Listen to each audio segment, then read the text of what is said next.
বিসমিল্লাহির রহমানির রহিম। আসসালামু আলাইকুম রহমতুল্লাহি ওবরাকাতুহু। প্রিয় দর্শক, প্রিয় ভিউয়ার্স, আপনাদের উদ্দেশ্যে ছোট একটি ভিডিও তৈরির জন্য চলে এসেছি সকালবেলায়। আপনারা আমার এই বিশাল টবের মধ্যে একটি গাছ দেখতে পাচ্ছেন। আপনাদের অনেকেরই পরিচিত, আপনারা চিনে থাকবেন। গাছটিতে আমাদের দেশীয় ভাষায় পটকা বেগুন বলে বা পটকা ফল বলা হয়। আপনারা ইতিমধ্যে অনেকখানি শুনেছেন এই গাছটির গুণাগুণ সম্পর্কে।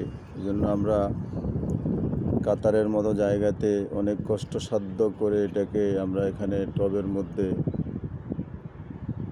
লাগিয়েছিলাম। অনেক ছোট, সে বড় হয়েছে এখন। তার মধ্যে যে ফলগুলো দেখতে পাচ্ছেন আপনারা, এই ফলগুলো অত্যন্ত ফলপ্রসূ এবং অত্যন্ত গুরুত্বপূর্ণ প্রয়োজনীয় একটা ফল। আমরা আমাদের আশেপাশে বা রাস্তার পাশে এরকম গাছ দেখলে অবহেলা করে থাকি, গুরুত্ব দেই না হয়তো। যাদের স্নায়বিক দুর্বলতা আছে, অনেক দুর্বলতা, যারা হয়তো লোকলজ্জায় কেউ বলতে পারছেন না, সে সমস্ত ভাই এবং বোনদের উদ্দেশ্যে আমি বলবো, যারা এই পটকা ফল যেখানে পেয়ে থাকেন, এটা পেকে যাওয়ার পরে ওই ফলটা দৈনিক 3 থেকে 4টা করে রাত্রে শুইবার আগে খাবেন এবং সাথে 1 গ্লাস গরম দুধ অথবা গরম জল খেয়ে নেবেন।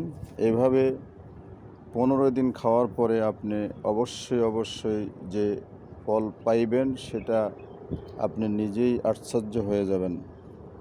এবং এই ফলটি অত্যন্ত পরীক্ষিত।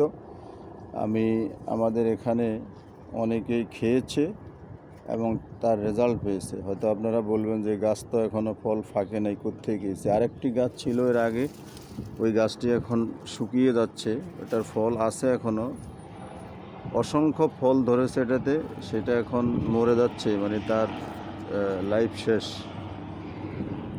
আপনারা এটা ট্রাই করে দেখতে পারেন। আশা করি আল্লাহর রহমতে আপনাদের যে স্নায়বিক দুর্বলতা, অক্ষমতা, সেটা দূর হয়ে যাবে ইনশাল্লাহ। এবং এই ফলের আরও গুণাগুণ রয়েছে। যাদের পুরাতন বাত ব্যথা রয়েছে এবং যাদের ডায়াবেটিসের সমস্যা রয়েছে, এই সমস্ত কাজের ফলপ্রসূ হয়ে থাকে। দর্শক, আজ এই পর্যন্ত। আল্লাহ হাফেজ, ভালো থাকুন। আসসালামু আলাইকুম রহমতুল্লাহ।